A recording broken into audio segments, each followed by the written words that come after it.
We left off 177. We would discuss the small mat. Okay, small mat which could be used for lying on or sitting on, or if it's made specifically for schach. So the Ramot said that if the majority of the people in the community don't use it for sitting, then it could be used for schach. What about a large mat? A large mat is usually used for a roof covering.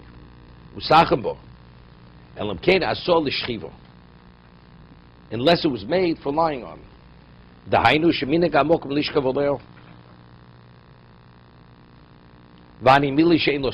only if it doesn't have an edge, a border. Meaning it has a capacity to contain. Even if you remove the edge, since because it's shivrei kelim, right? It's like having a vessel, breaking the vessel no longer is disqualified. But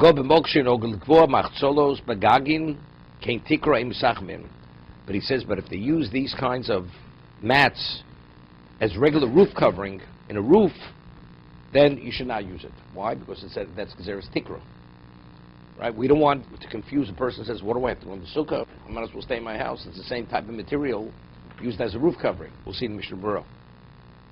That's why if you have a board, a beam, which is too wide, since that beam is normally used in a permanent structure, that's the reason why rabbinically we disqualify it. Because people say, what's the point of going in the sukkah? I might as well stay in my permanent structure. So he says, so if these mats are used for roofing material, normally, right, then you should not use it for schach. Because it's not seen as something temporary, it's seen something permanent. I should put in a few more chairs here. Two people have to sit here.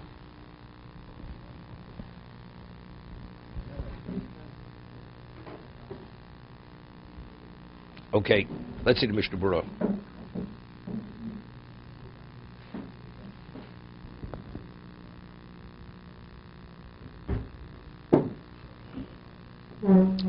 Elokei asol l'shchiva dahainu.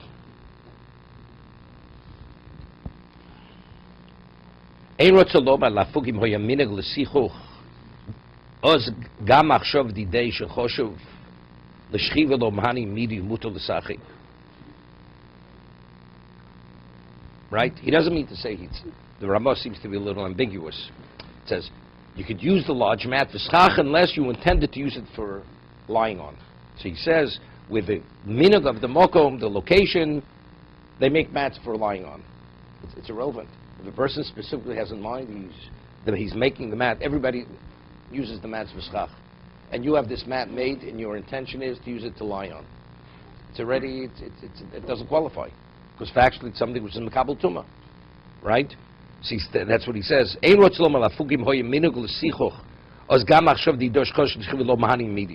That if the community uses it for lying on, for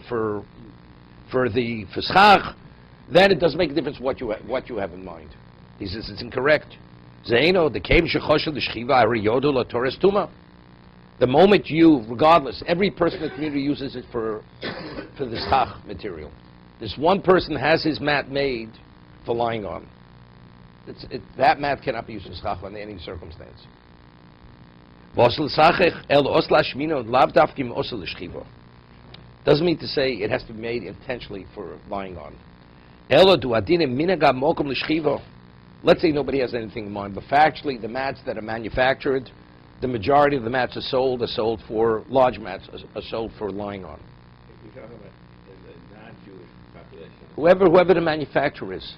He's making it for lying on. Lying on.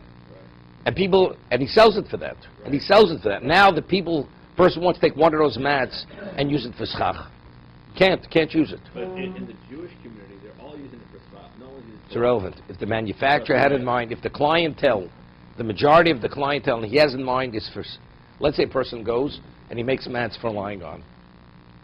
And then he realizes there's no market for it. Then he finds out these Jews in Brooklyn, they'll buy it for schach, and he can sell for 10 times the value. It's too late. That since initially he had in mind, he thought that there was a market for To use it as floor coverings or to lie on, it's disqualified. Cannot be used. So is it all just It's the mind. It's intent. Intent. To what extent is it the obligation of the Jewish distributor to buy it, to sell it, or to make it? So Yes. investigate what exactly was the mindset. Right. Who made it. Definitely. Figure that out. they put a tag on it. Depends how big the profit margin is. They put a tag on it. It's irrelevant what the tag is on afterwards. You can always put a tag afterwards. Yeah. It's irrelevant what the tag is. He has to be trusted too. You have to know what the story is. You have to read between the lines, you know. No, if he commissions him. Let's say you commission him, he has in his warehouse already stuck with the so you have to know just the reality. Look, as you have to be savvy in everything, you have to be savvy in this too. That's why the problem was potentially it's a problem. That's why some people don't use it. Then you know, you have regularly bamboo poles, or you have something else that is there's not a problem. It's not.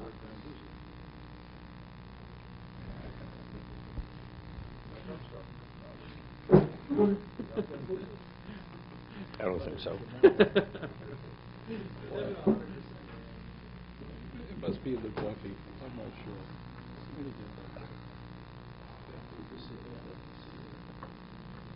Okay. Have kilo also ba'atzm l'shchiva v'meinu yodua. Now he's saying v'meinu yodua minhag hamokum. Let's say it's not known what exactly people use these mats for. Kol yabam but l'sachbo kol zman shel yedinu shasol l'shchiva.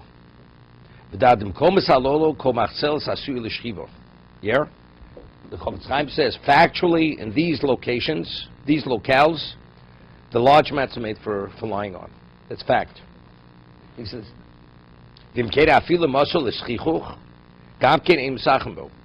that earlier, because we said it's a Marasayan. Okay, stop. So until now we're speaking mats, it doesn't have a border on it. So if it doesn't have a border, so then it doesn't have a capacity to contain, so therefore the mindset determines whether it is valid or not valid. What about if it has a border? Person makes a cup. And he says, this cup that I make, I'm going to use v'schach. It's over what you have in mind. In fact, it has a capacity to contain. It's davar makabel tuma.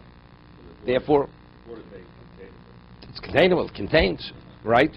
Binyan shrui lekabel. Mishna Berura Succos came rui lekabel hari yeshol l'Hashem kli. It already assumes the status of a kli. Or makabel tuma v'misachem bo. Therefore, it doesn't qualify for schach. Bani mil bistamo. Or zamrina came sheish l'sofa. Since it has this border on it, mukach nasi lekabola. So it clearly indicates it's made to contain. Umemelo kabelas tuma. Avndato behejo l'sichoch. Api sheish l'sofa and kabelas tuma. 1 second. But if he has specifically when he manufactures the mat, even though it has this border, let's say it has a border, so you should be able to like secure it on the roof of the sukkah, right? You'll be able to tie it down somehow. So it comes down on the side. He says it won't be makabel tum, but it's factually. How do you differentiate this? It contains the kibuz eino choshev klum, kevich nasui lekabola. When a person makes a cup, it's a cup. So because it has a capacity to contain, that's what it is. You want to use it for something else, it's irrelevant. Here, let's say the border was put on for ornamentation, or to be able to secure it better. It's not really, it wasn't made to contain. A cup is a cup. A pot is a pot. It's irrelevant what your intent is. That is its function. What about the kneading board? No, that's rabbinical. That's rabbinical. Because it's the way it's used there. The kneading board is used as if it has a capacity to contain. So rabbinically, we say it contaminates the kneading board. Right? That's its function. Here, its function is not to contain. Right? V'yesh ba'achronim, the other achronim say no. Regardless of what your intent is, if it has the capacity to contain, it's no different than the cup. No, it raises at the end, right?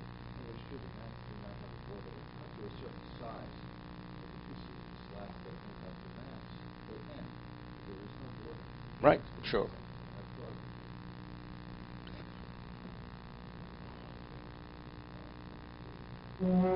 It's specifically because this, he says, is a question.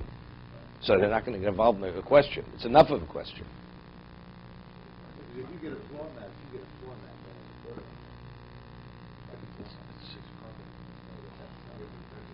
No, it's not. It has to be a raised border. It's not because otherwise it frays. It has to be a finished edge. Otherwise it frays. Here it comes up. You're not going to have it. You're going to trip on it. Right. This is, but if it's for lying, you roll it up afterwards. It's like, when you fly. You want the heel of your foot when you sleep. Otherwise it's not so comfortable. Okay? So it's a border. When you sleep, you have the heel of your foot touches the end of the mat. It's to measure.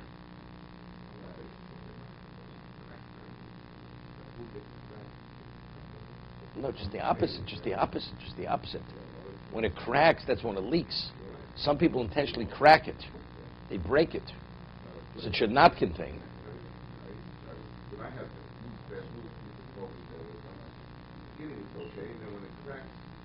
No. It's the other way.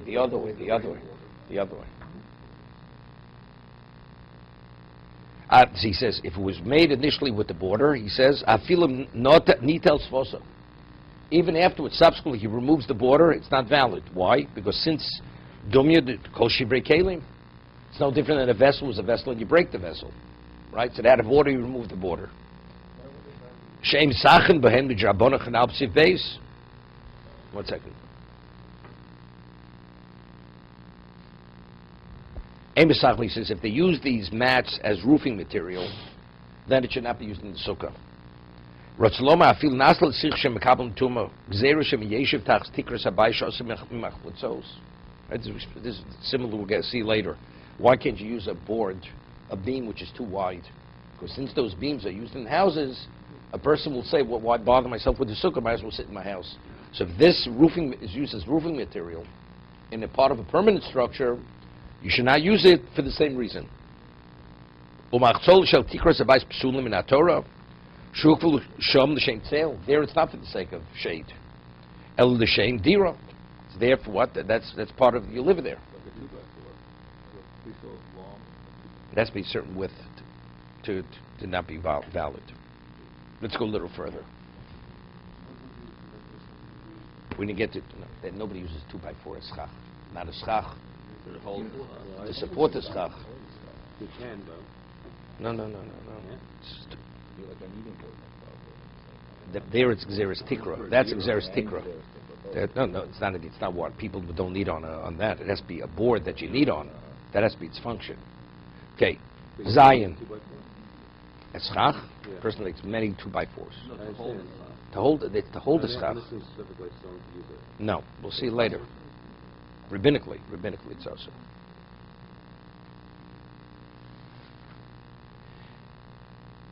Years ago, when they had cement walls, not sheetrock.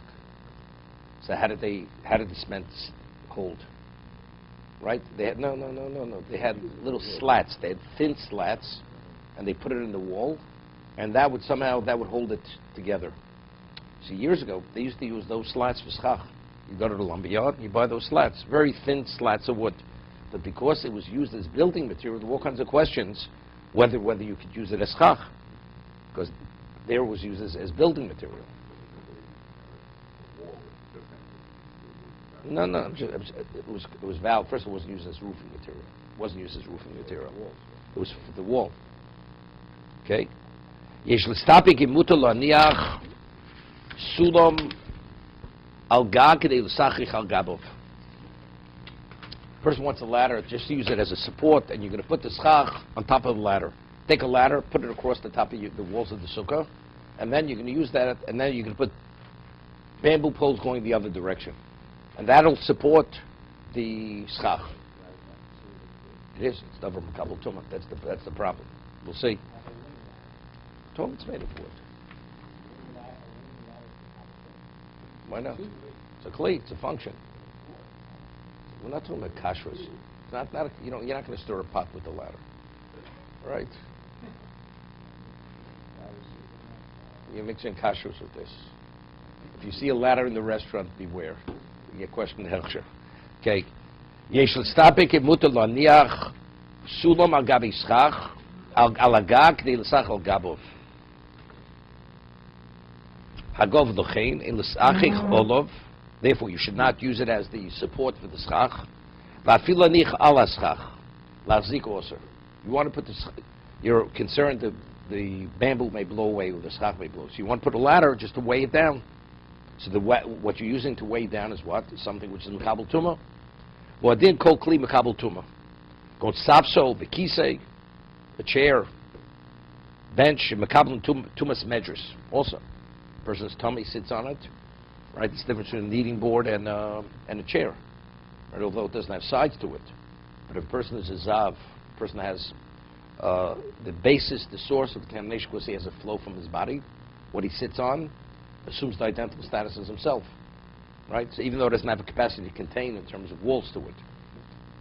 So therefore you should not use a chair or a bench to weigh down the schach. To be continued. What about a slate?